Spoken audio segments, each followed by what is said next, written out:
see you. Great, thank you. So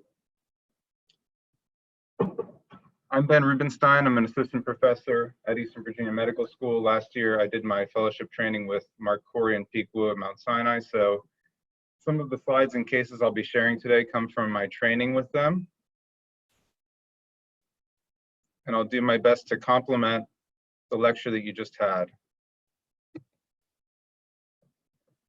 So today we'll talk about the problem of unilateral vocal fold paralysis briefly. We'll discuss the anatomic considerations around laryngeal framework surgery. We'll highlight some current and historic concepts, and we'll also discuss the technique and perioperative decision-making regarding the role for medialization laryngoplasty and arytenoid deduction. So as you just heard, vocal fold paralysis is the loss or impairment of motion due to neurologic injury or disease. Patients will typically present complaining of a change in vocal quality, the inability to speak loudly or project over background noise, and a sense of difficulty breathing. Sometimes that's due to the glottic insufficiency.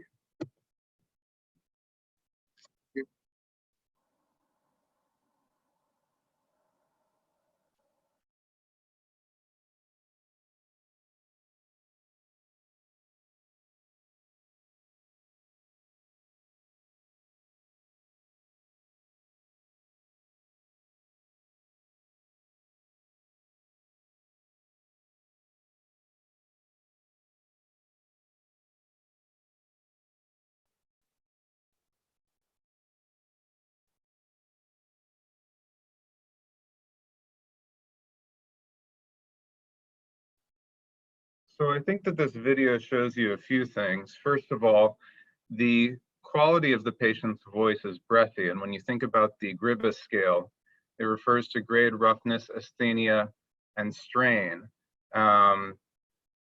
Roughness, breathiness, asthenia, and strain, okay? So GRBAS. And so patients with unilateral vocal fold paralysis typically have this breathy quality, and as Dr. Anthony mentioned, they may also have this compensatory falsetto, because as you can see, can you guys see my pointer? We see it. Great. When she's in falsetto, her voice is actually a little bit better, right? Because she tenses her vocal folds and her cricothyroid may still be intact. And so you do see that.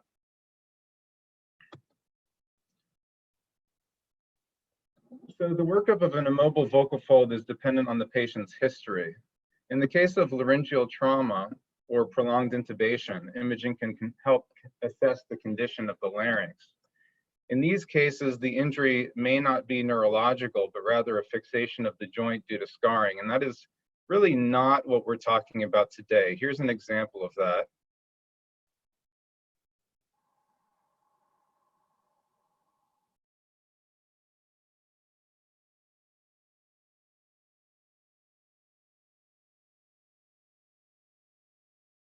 What you can appreciate is there is continued supraglottic contraction bilaterally, very meaningful contraction of the right vocal fold, but there's no mobility. And what you can see in the picture here very nicely is that the posterior glottis is scarred, and you can actually imagine that the cartilage of the vocal process has been eroded. And there you have scar tissue and these blood vessels. The blood vessels always lead you to the problem, right? So that's not what we're talking about today. We're talking about paralysis. That typically occurs in the setting of prior neck or chest surgery, like you heard.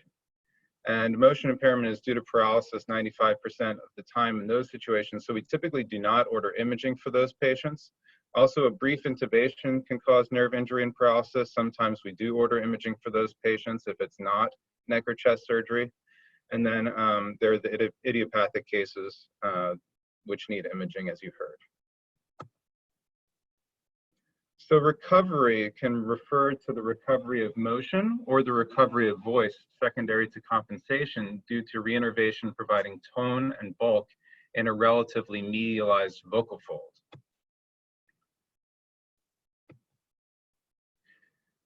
The etiology and timing can guide intervention. Dr. Anthony told you his strategy.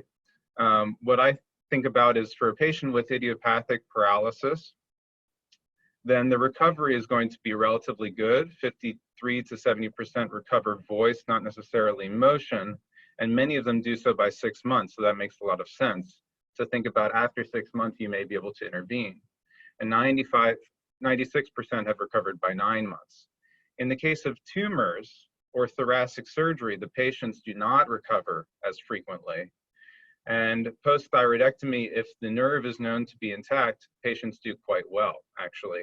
And having an incomplete paralysis post-operatively is a very good prognostic sign. In the thoracic surgery patients, 40% end up requiring a permanent procedure, and the rest at least require a temporary procedure. So when should we intervene? It's definitely safe to perform a permanent intervention within 6 to 9 months of the onset, especially if the likelihood of recovery is low, and 12 months is probably too conservative. It's safe to perform temporary injection at any time. So I'll move straight to the permanent medialization options. And the goal of the permanent medialization options is to set the paralyzed vocal fold in a phonatory position. The two options are reinnervation and type 1 thyroplasty. I'll go over reinnervation very quickly. When the nerve is known to be transected in a thyroidectomy, for example, repair should be taken at the time of surgery, if at all possible. It's not always possible. Otherwise, if the patient presents to you in a delayed fashion, this rule of 52 years of age is what many people do use to determine whether they would benefit from a reinnervation. And we know that if they're reinnervated earlier, they do better.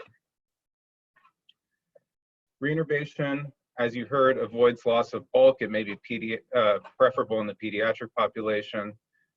Voice outcomes are comparable to good framework surgery, and there's no need to wait for injection materials to wear off to do the reinnervation. In fact, some people will actually do a temporary injection at the time of their reinnervation to give the patient a little bit of voice while the reinnervation sets in, which takes a number of months. Here's another picture of the technique, end-to-end anastomosis using the ansa cervicalis. You can use any of the branches which has the best size match to the recurrent laryngeal nerve. And now let's move on to framework surgery. So I'll try to speak a little bit more about arytenoid deduction today, since you heard about type 1 thyroplasty extensively, and Dr. Anthony gave some very beautiful images about how to perform the silastic technique, which is the technique that I use most frequently due to my training. So type 1 thyroplasty, with or without arytenoid deduction, is generally performed with the patient awake with local anesthesia to facilitate voice testing and implant sizing. You know, the other benefit of having the patient awake is that some of these patients are relatively frail. Some of these patients may not be able to tolerate a general anesthetic as well as you might like. And so being able to offer them a surgery with local anesthesia only and maybe some moderate sedation is actually a really good option. So the type 1 thyroplasty was introduced by Dr. Ishiki in 1972, and it is described as medializing the vocal cord through a window made in the thyroid ala. And what you can see is that Dr. Ishiki made a window in the thyroid ala, but he actually left the perichondrium and the thyroid cartilage here intact to an extent. And he would medialize the thyroid cartilage that he had made through his window. And you can see an example of him here using a chisel to make the window if the 15 blade was not adequate. And then he modified his technique to add silastic to medialize that window in the thyroid cartilage. The current modifications are the Netavril carved silastic, the preformed implant, and the Gore-Tex implant. So this is a picture that depicts carving the Netavril silastic, and what you can see is that you start from either a block of silastic or with a preformed block, and you cut it into this pyramid shape. And then based on using a depth gauge to determine how much the vocal fold needs to be medialized, you carve the block, and what you typically end up doing is that the inferior aspect where you want to medialize more to maximize the patient's voice outcomes in the inferior portion of the conus elasticus is that you're going to carve it in a pyramid shape where the lower portion of the pyramid is a little bit more prominent than the upper portion, which is closer to the ventricle. The back of the implant is always going to be deeper than the front because over-medialization, as you heard of the front, leads to oppressed voice. The preformed implants have these prefabricated depth gauges, and then this is a male version and a female version. I've read some research that these Montgomery implants may work better in men, perhaps due to how the implants are shaped. And then the Gore-Tex technique, as you can see, when Dr. Shiki initially described the Gore-Tex technique, he was describing it with the thyroid ala still intact, the window that he had made, medializing that window. Current descriptions do not incorporate that, and actually sometimes they make the window even smaller to be able to put the Gore-Tex in. Current utilization amongst the different styles is relatively even, and you can see Silastic and the Netterville that they're somewhat similar technique since they're the same material. So arytenoid deduction was introduced by Dr. Ishiki in 1978. And he says that arytenoid deduction is indicated when dysphonia due to unilateral vocal cord paralysis is particularly associated with a large glottal chink and when a level difference is present between the two vocal cords during phonation. So here's the original drawing from Dr. Ishiki of the principle of arytenoid deduction, which shows that the muscular process is pulled in order to medialize the vocal process and caudally displace the vocal fold. These are still the most cited indications for the use of arytenoid deduction. However, practice patterns vary widely, and controversy exists over the risk-benefit ratio for performing arytenoid deduction. Some surgeons use arytenoid deduction routinely, either alone or in combination with medialization laryngoplasty for unilateral vocal fold paralysis, while others use it selectively or infrequently. When compared with other medialization surgeries, arytenoid deduction is much less frequently performed, and it is also considered to be more technically challenging, though certain technical modifications have made the procedure easier. And here you can see the breakdown from the two Rosen articles, of which you see many figures in this presentation, which were questionnaires to national surgeons, showing the breakdown of medialization laryngoplasty versus arytenoid deduction. And then in the second paper, the update, they actually broke down medializations alone, combined, and then isolated arytenoid procedures.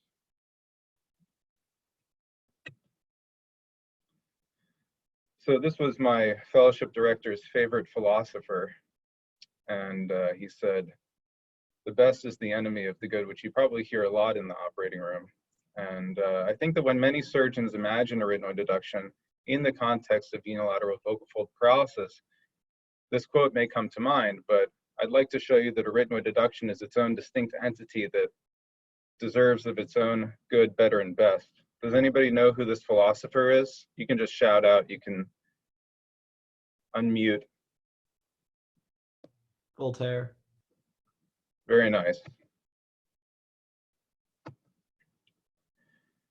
Okay, so let's get on to the anatomic considerations. Typically, vocal process adduction is accomplished by the three adductor muscles of the larynx, the thyroarytenoid, the lateral cricoarytenoid, and the inner-arytenoid. The thyroarytenoid and the lateral cricoarytenoid insert on the muscular process of the arytenoid, right here.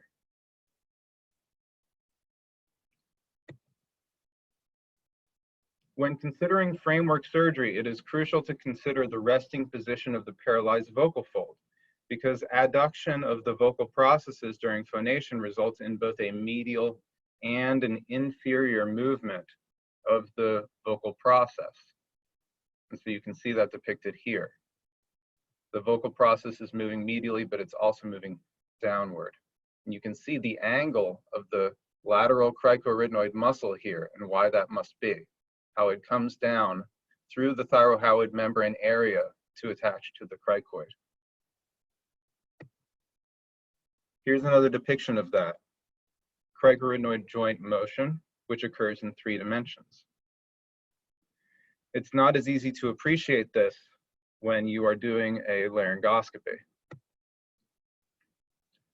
As such, the resting position of the paralyzed vocal fold can be misaligned in both the horizontal and in the vertical plane. So here's an example of that. Here you can see in the first picture that this vocal fold appears to be higher. These vocal folds are at different levels as well.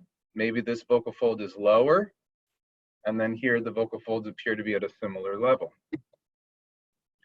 When performing framework surgery, it's crucial to achieve closure in 3 dimensions because patients with poor closure in any dimension will have greater symptoms such as breathy dysphonia, loss of glottic valving, and aspiration of thin liquids. So here's an example. This is the lady that you saw at the beginning of my talk. She has very good posterior glottic alignment. You can see that her right vocal fold is bowed. But when she phonates, even at low frequency, her vocal processes are in very good alignment. And she does have some degree of hyperfunction here. But I performed an injection laryngoplasty for her, and just because we're talking more about framework surgery, I didn't show that procedure as part of this talk, but what you can see is that after the injection laryngoplasty, because she has such good posterior glottic alignment, and you can't frequently achieve that just with an injection, right? You can help to an extent moving the arytenoid, but it's not as reliable. So she has an excellent glottic closure, and her posterior glottis looks great too. This is in contrast to patients such as this gentleman, who you can see first from the stills does not have good posterior glottic alignment. He has a vocal fold height mismatch and a misaligned, horizontally misaligned posterior glottis, despite his hyperfunction. And here's his video.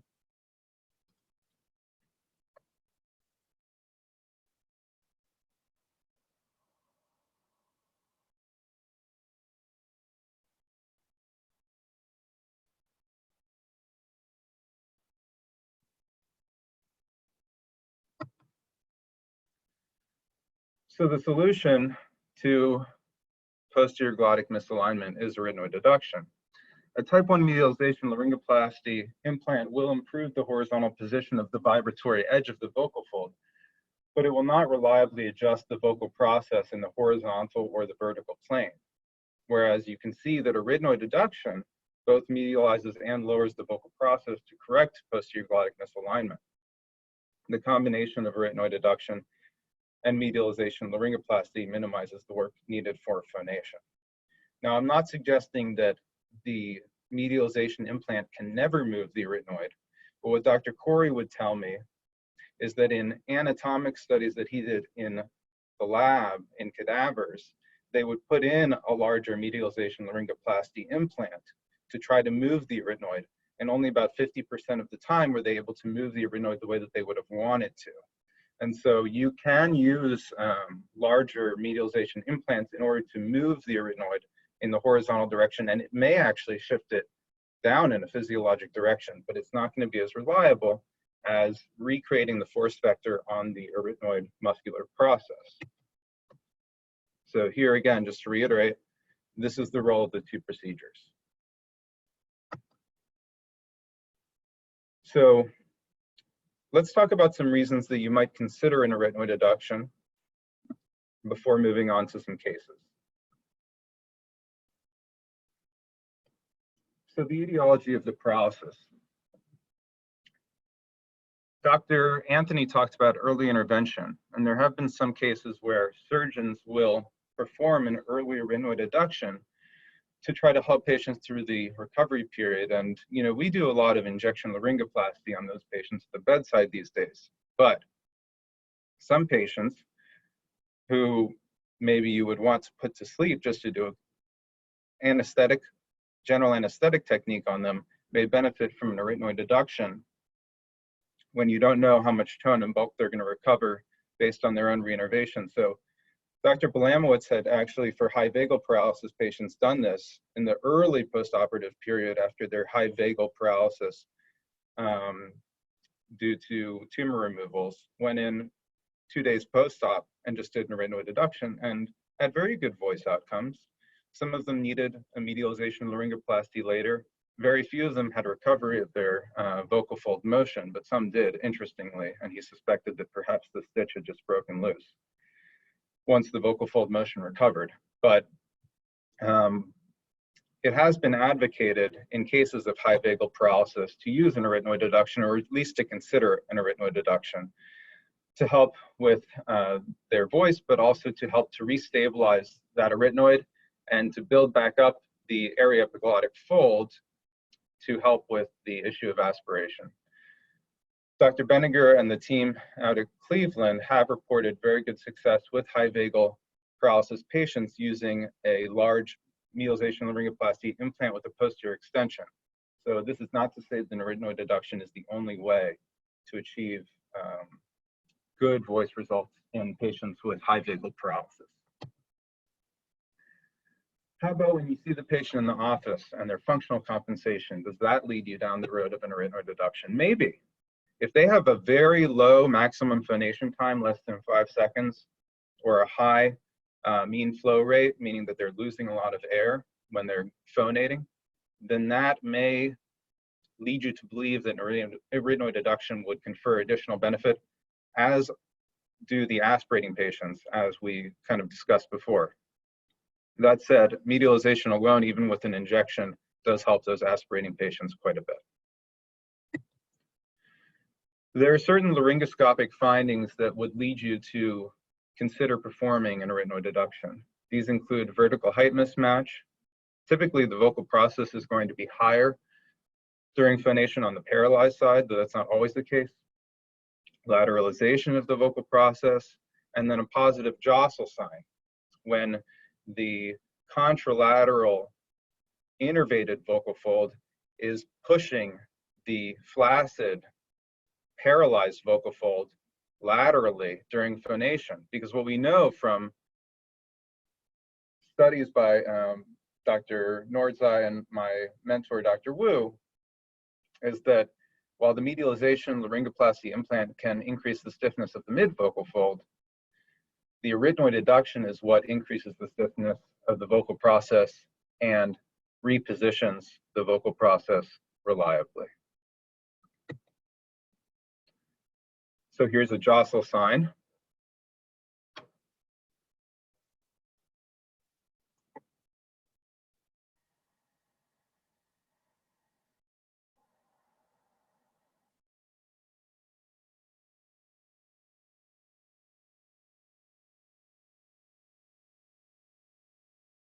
So what you can imagine in this situation is that if you medialize the vocal fold and that implant is not able to stabilize the vocal process, she will still have some degree of glottic insufficiency. And that may not be important for some patients, but for somebody who uses their voice more dynamically, such as a singer in the choir, that may be more significant. So what you also see is that this arytenoid is very flaccid and it's anteriorly rotated, and you see that the vocal fold is higher than the contralateral innervated vocal fold. Intraoperatively, you may consider adding an arytenoid deduction when you fail to achieve an open, relaxed, supraglottic posture with your medialization alone. That's if you're looking at the vocal folds during your medialization with a scope. Subtle changes in breathiness, strain, and dynamic range can hint to the need for an arytenoid deduction. And then sometimes patients have difficulty phonating during the procedure. and you have difficulty with voice testing, and just setting that arytenoid in the correct position can make you feel good about, okay, we've got everything in the right position. We put in a, small, medium-sized implant, put the arytenoid where it needs to be, and we're done. There has been some consideration for objective measures guiding the use of an arytenoid deduction, such as the peak direct subglottic pressure or maximum phonation time, but this hasn't been tested extensively. Contraindications. The status of the contralateral vocal fold is key. Now, this applies both to a medialization laryngoplasty and to arytenoid deduction, but even more so to arytenoid deduction. The presence of reduced contralateral vocal fold abduction or opening will increase the risk of respiratory compromise. It has been argued that patients with excessive ventilatory requirements, such as athletes, may be poor candidates for arytenoid deduction because on the operated side, you are closing the respiratory glottis, the posterior glottis, which does narrow the airway. But in normal activities of daily living, studies have shown that the extrathoracic ventilatory obstruction that ensues is always subclinical. The frail patient also may not be as good of a candidate, and they may actually be better served just for a long-acting injection laryngoplasty. And prior laryngeal radiation certainly carries the risk of perichondritis and chondronecrosis, though we know that laryngeal framework surgery is safe. Anesthetic options. So local anesthesia with sedation traditionally has been the predominant and preferred technique. The benefits include the ability to perform voice testing throughout the surgery. For the arytenoid deduction, the patient can valsalva. This is an example of valsalva here, this kid blowing the shofar, which descends the piriform and helps with identifying where the piriform is and not injuring the mucosa. And it also makes laryngoscopy easy if you're looking through the laryngoscope, the flexible laryngoscope, to see where the vocal fold is moving, to see where the vocal process is moving, and the arytenoid itself. The downside is that there is some increased patient discomfort probably with the arytenoid deduction because you do have to rotate the larynx more, and you may need to add a bit of sedation. Arytenoid deduction can be performed with general anesthesia, either with an LMA or an endotracheal tube. Certainly patient comfort is better, as is the opportunity for resident and fellow training. But the limitations are that the patient can't valsalva. With an LMA, the piriform may be compressed, arytenoid rotation may be reduced, and it may become malpositioned. And the endotracheal tube can limit visualization of the posterior glottis. Some surgeons do, though, perform arytenoid deduction without visualization or voice testing by just applying the correct amount of force. So Ted Mao actually published on the sequential anesthetic technique, which I think is a very interesting idea to prep the arytenoid deduction and the medialization laryngoplasty under general anesthesia with a small tube, and then to extubate the patient with an anesthetic protocol very gently, and then do voice testing and voice tuning under sedation at the very end. And so the benefits to this is that it decreases the duration under sedation by 62%. They didn't show any difference in voice outcomes, no difference in operative time, but it does require cooperation of your anesthesia team so that your patient doesn't wake up a little bit frazzled.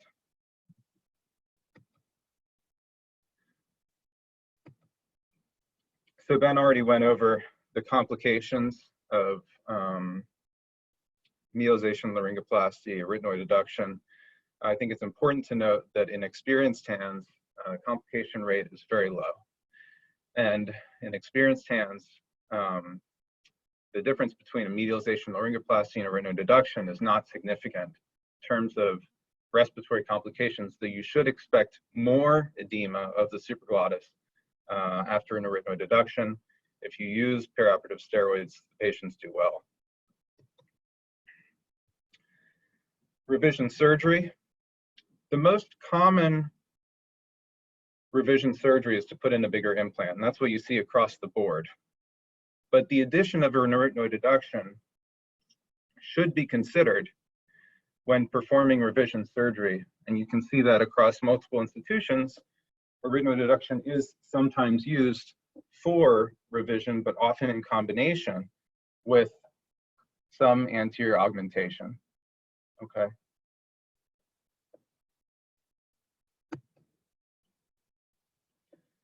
So this is a 67-year-old female who presented to me with, this is in fellowship, with a breathodysphonia for 1 year, which was coincident with recurrent lung adenocarcinoma with tracheal invasion. She was treated with chemoradiation. She also has brain metastasis, unfortunately. She describes some shortness of breath with exertion and symptoms of aspiration with liquids. And here's her voice and her exam.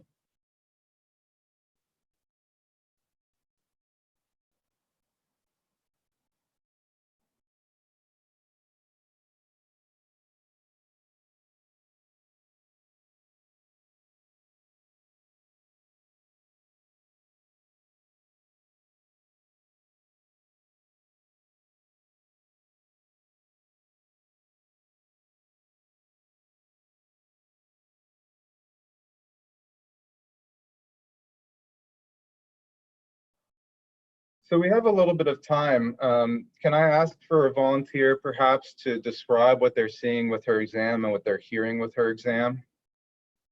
Anybody can just kind of speak up.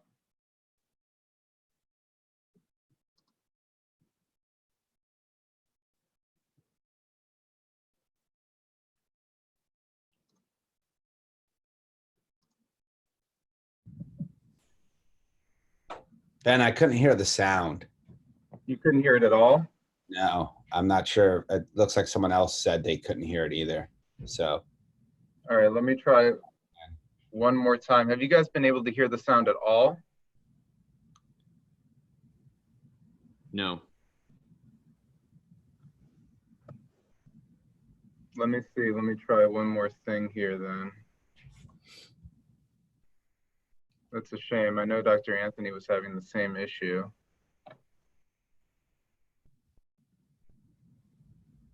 yeah, most people are saying no, they couldn't hear the sounds. Yeah, I'm sure nobody can hear the sound then. Thanks, John. Sorry, I didn't pick up on that earlier. No, it's all right. Let me see if there's... It's probably like a single button somewhere. Let me try it now. I think we're going to be good. Sorry about that, guys.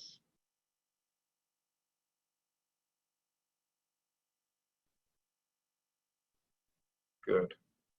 Let's try that. The blue spot is on the key again. How hard did he hit him? We were away a year ago.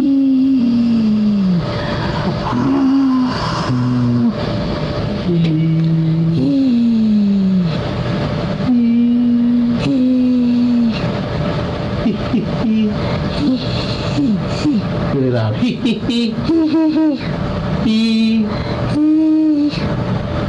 Low pitch.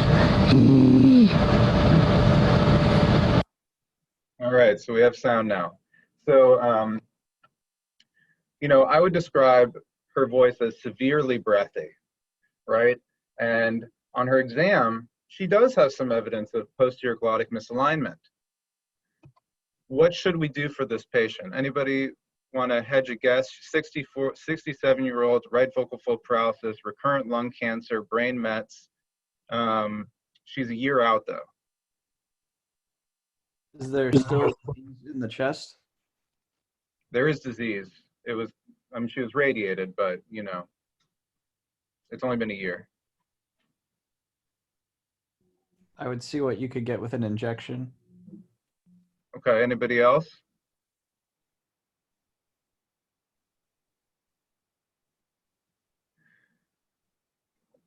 Thanks for speaking up, Rob. So, you know, I think for this patient, since she's a year out, a permanent solution is really the best thing for her. The injection may be a good idea for her if she was too frail to go to surgery, but like we said, surgery is local anesthesia with sedation, right? Now, the question is, do you do an arrhythmia deduction or not? And in her case, there was this potential risk that she would develop a contralateral paralysis, right? Either from her brain mets or from her lung cancer. So we decided not to proceed with an arytenoid deduction, no matter what her voice was like intraoperatively, okay? So Dr. Anthony already went through the surgical technique. I'll say the one thing that we do a little bit differently is that I dissect the sternohyoid free of the thyrohyoid muscle first. You can see that the thyrohyoid muscle is left down here. And then I raise the musculoperitoneal flap with the thyrohyoid. You do end up dividing it a little bit up at the top and a little bit here at the tubercle, the inferior tubercle. And then you make your window, you remove your window. It's very important to divide the perichondrium because without doing that, the perichondrium is very thick. It feels like the surface of a drum. You're not going to medialize the vocal fold well if you leave the perichondrium intact. So we remove the perichondrium, and then we use a depth gauge. We tune the patient's voice. We carve the implant, and this is the set that I use, which is the Netterville set. So you don't need this set to do a silastic medialization. There are a number of different ways to do that. And just to play devil's advocate, just a quick question. In a patient who, you know, life expectancy may be reduced in a situation like this potentially, why not do an in-office CAJA injection that could last maybe a couple of years? And yeah, I think that's a great point, Dr. Senekori. You know, I have a patient just like that right now. Not that I would, but go ahead. Yeah, I think she was pretty stable, and that would be a very good option for her. I have a patient who is in a very similar situation. I'm actually going to take him for a general anesthetic for CAJA because his life expectancy may be less than 2 years. I think it was felt that she would outlast the CAJA, but it would be a very good option for her, and you can re-inject CAJA. So the intraoperative pearls, Dr. Anthony went over these.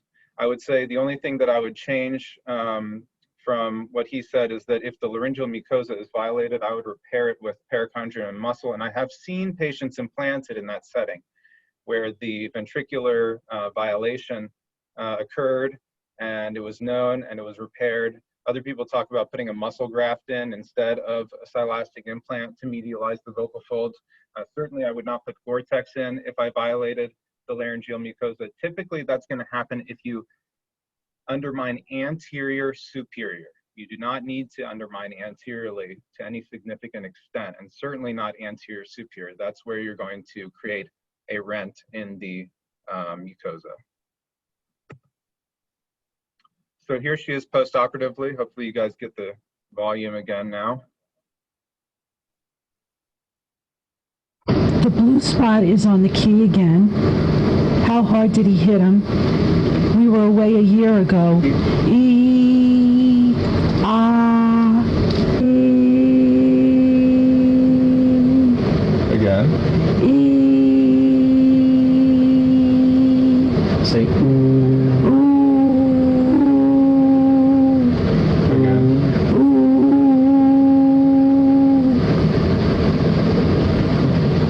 Breathe in. Again. Say ooh.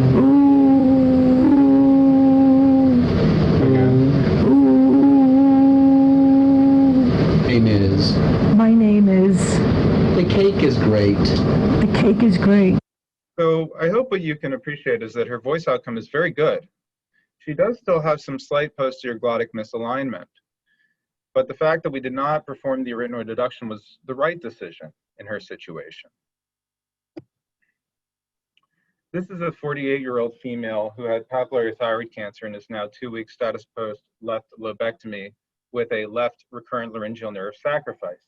The tumor was shaved off the nerve entry point and the pharynx. So there was no reinnervation performed, and they did not do a nerve muscle pedicle for some of the reasons you saw in the last lecture.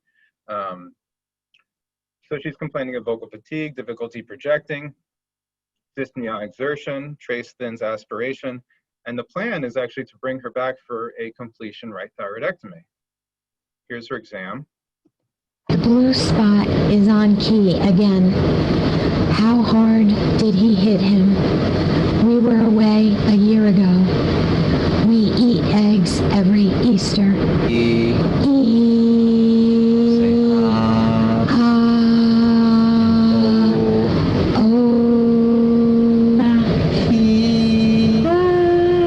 high pitch. So I'd say her breathiness is a bit more subtle than the last patient. She's able to compensate in strains, produce voice. And I know that this exam's a bit short, but I hope that the height mismatch and the jostle sign are apparent to you. So at this point, we decided to join her oncologist for the completion thyroidectomy. And we performed the medialization and the arytenoid while she was asleep and intubated. And then we extubated her in a sequential anesthetic technique for voice tuning and implant sizing at the conclusion of the case. So let's talk about arytenoid deduction. First, the posterior window approach. So these are Ishiki's original descriptions. The first step to any posterior approach includes dissection of the constrictors free from the anterior thyroid cartilage, and then the piriform mucosa free from the inner lamina. The muscular process of the arytenoid is located along the plane of the vocal fold, halfway between the root of the superior and inferior cornu, okay? Ishiki would dislocate the cricothyroid joint to rotate the thyroid and expose a groove on the cricoid that would lead you to the muscular process. And you can see this here in this depiction. You can see where the muscles are attaching to the muscular process here, the posterior cricoarytenoid and the lateral cricoarytenoid.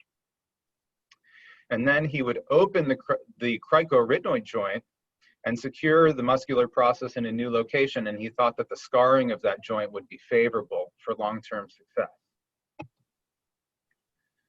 Modifications of that technique have preserved the cricothyroid joint function, seen here, all right, by making a window in the posterior thyroid lamina. This is done using a 3mm kerrison, as depicted here.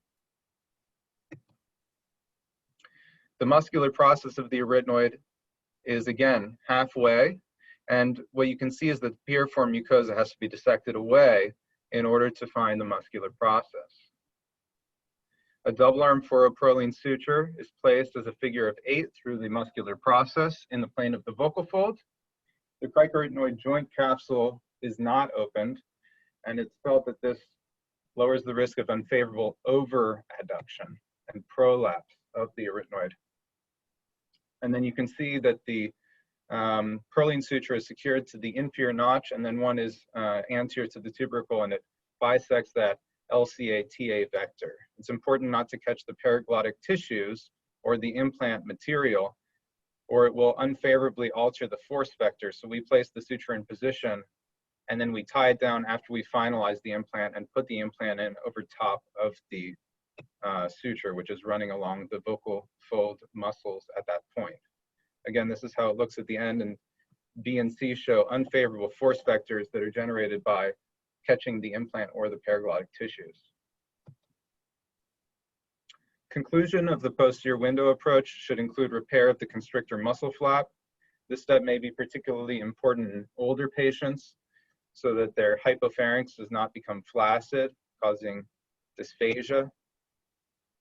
Another technique which has been popularized is the fenestration approach, which preserves the entire posterior border of the thyroid lamina. Traction on the lateral cricoarytenoid muscle is used rather than the vocal process to adduct the arytenoid. You can access the vocal process by extending the window more posteriorly. The benefits of this are in reduced patient discomfort from reduced cartilage rotation, thyroid cartilage rotation, and potentially less airway edema due to reduced dissection. Also, the suture for the arytenoid deduction does not interact with the implant at all. There's also an endoscopic assisted technique which attempts to become even more minimally invasive by using a loop needle for arytenoid deduction through the thyroid cartilage. The surgery relies upon the consistent anatomy in this region, the downside being that it requires general anesthesia, and technique experience is preliminary at this point. So here's the patient post-operatively. It all worked the way it was supposed to. Good. Go ahead and read those sentences. Okay. The blue spot is on the key again. How hard did he hit him? We were away a year ago. We eat eggs every Easter.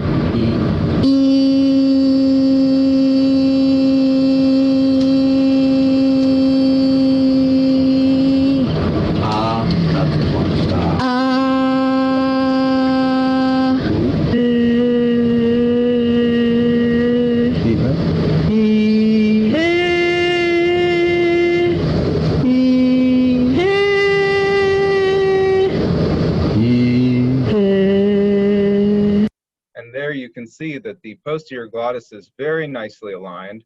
She has a symmetric mucosal wave because of the equal tension of both vocal folds.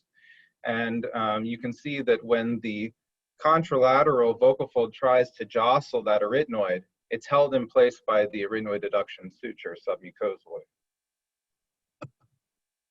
So this is an 88-year-old man who had 1 year of voice changes, and he was found to have a left vocal fold paralysis.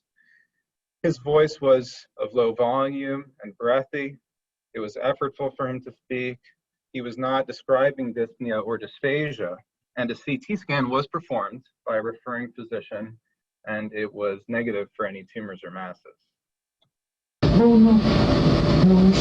3, 4, 5, 6, 7, 8, 9, 10. Yes, tiga I.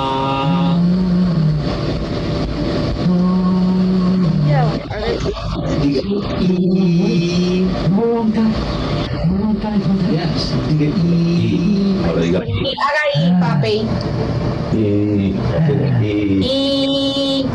That's good.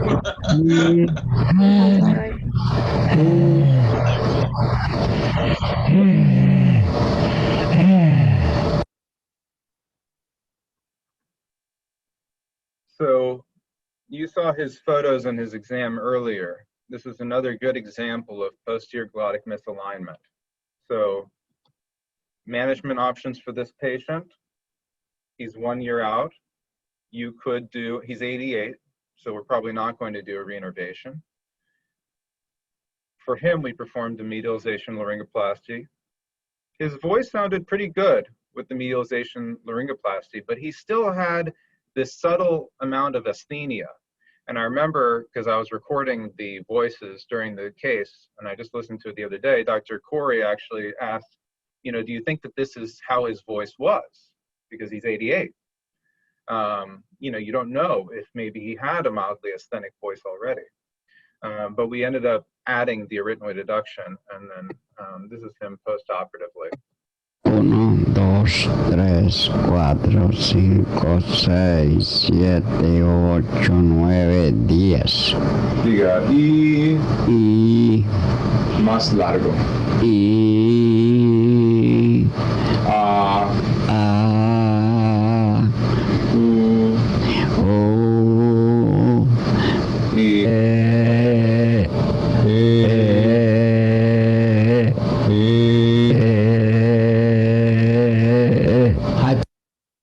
So again, a great representation of the respiratory glottis has been closed on this side. The vocal process has been repositioned.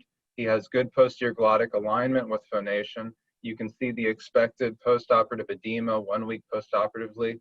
That will continue to reduce a bit, and he'll still have a very nice voice. So in conclusion, static medialization procedures provide reliable results. Reinnervation surgery is more reliable in younger patients who are less than 2 years from their nerve injury. Type 1 thyroplasty adjusts the horizontal position of the vocal fold and often allows significant improvements. Arytenoid deduction surgery adjusts the vertical height of the posterior portion of the vocal fold and aids in stabilization of the arytenoid. You should always be prepared. Don't let patient factors make you do less than your best. And wear an N95 when you're sharing an office with your colleague who's coughing on you.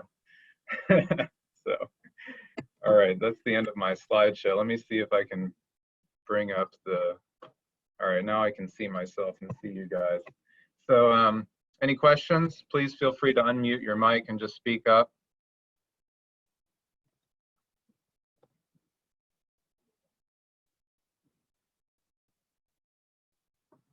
So that was a nice presentation, Dr. Rubinstein. How do you use response to injection laryngoplasty to guide what you're going to offer the patient for a permanent technique? So, you know, I think that that is a fantastic question. And I think that in my limited time as a faculty member, you know, I've only had a certain number of patients that I've seen through their injection. I'll tell you a couple of things that I do with my injections that Dr. Corey would do. You know, we do try to put some of the injection material somewhat laterally into the paraglottic space, lateral to the arytenoid, to try to reposition the arytenoid a bit if it seems like the patient needs that, and then also inject some anteriorly, either with an extraluminal or a submucosal approach. So we do try to reposition the vocal process anyway with that injection, but I think that, you know, if you found that the injection, you know, to the vocal fold itself was not giving the voice results that you wanted, then, like you said, you have to question the contralateral vocal fold atrophy, but you also may suspect that the patient needs an arytenoid deduction. I will tell you that one of my fellowship directors always did the medialization of laryngoplasty first, and then went on to the arytenoid deduction as necessary. Whereas my other fellowship director, if he felt that he was going to perform an arytenoid deduction based on the preoperative characteristics of the voice or the laryngoscopic findings, he would go on to the arytenoid deduction right away, and then just size the implant based on what he needed after doing the arytenoid. So hopefully that answers your question. Yeah, thank you. I think that's the technique I use the most is I'll kind of see what I get out of the medialization and then determine intraoperatively if I go on to the arytenoid adduction. I think that generally speaking, if a patient has a nice result from an injection laryngoplasty, they're probably going to do well with just a thyroplasty, generally speaking. So that kind of helps me guide them or plan operative time and stuff like that. Yeah, I think that's a great way to think about it. Any other questions? We have a few minutes left. And you could direct questions toward Dr. Anthony if you wanted to. Today.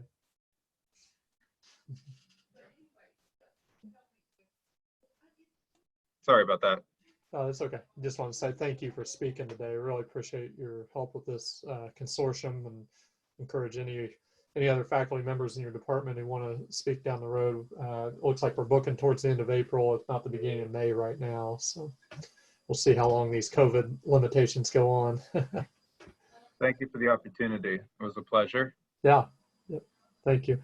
So for the audience out there, next we're going to have Dr. Hobson from Emory, who's going to speak about Petrich's apex lesion. It looks like it's about 5 till the hour right now, so we will start on the hour. Dr. Hobson, if you're on here, if you can, please try to share your screen. You should have been made a co-host at this point.